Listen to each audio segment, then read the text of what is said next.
something a bit different here. The communicator concept has been a thing since before the millennium. The Nokia 9000 series, the idea of a mini laptop with QWERTY keyboard in your pocket that was also your phone and all in one device.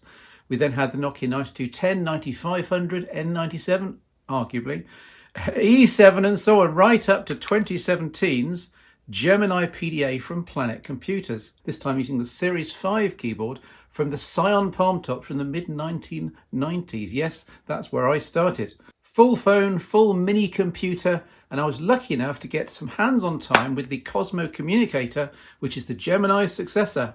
2 years ago, I had a first look and then a review of the Planet Computers Gemini PDA. First on Kickstarter and then, of course, on full retail.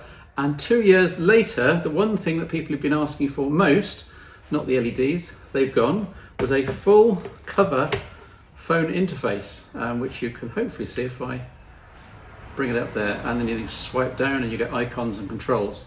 When a phone call comes in, you answer it there. The lights go from two blues to red and green. You can answer and hang up calls, and you can do basic device functions.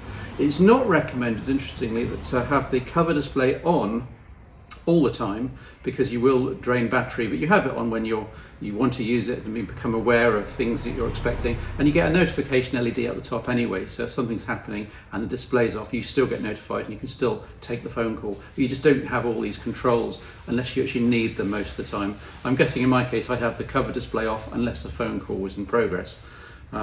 Opening it up, it's very similar to Gemini, apart from the fact that the spring is sturdier, the whole hinge is much sturdier, the keys feel more positive, and they're also backlit. Well, I'm not sure if you can tell in the video, I'll include a few photographs, so you get a backlit keyboard, which is really, really nice. That was a huge deal back in the 1990s for the Scion palm tops, on which this keyboard is based.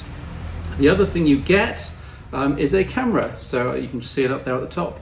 And the camera was previously a retrofitted thing you attach onto the Gemini by opening it up and literally technically inserting the mechanics of a camera into the Gemini. It's now all built in. It's a 20-odd megapixel camera. I'm still waiting for tech specs. Don't expect iPhone quality, but it's a camera and it's there and it's all built in.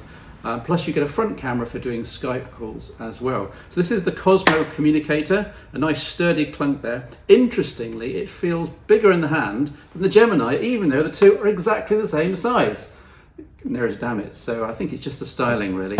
It feels heavier. I'm sure it is heavier because of the extra electronics, and it feels like a serious bit of equipment. So I'll be covering the Cosmo for a full review early in 2020.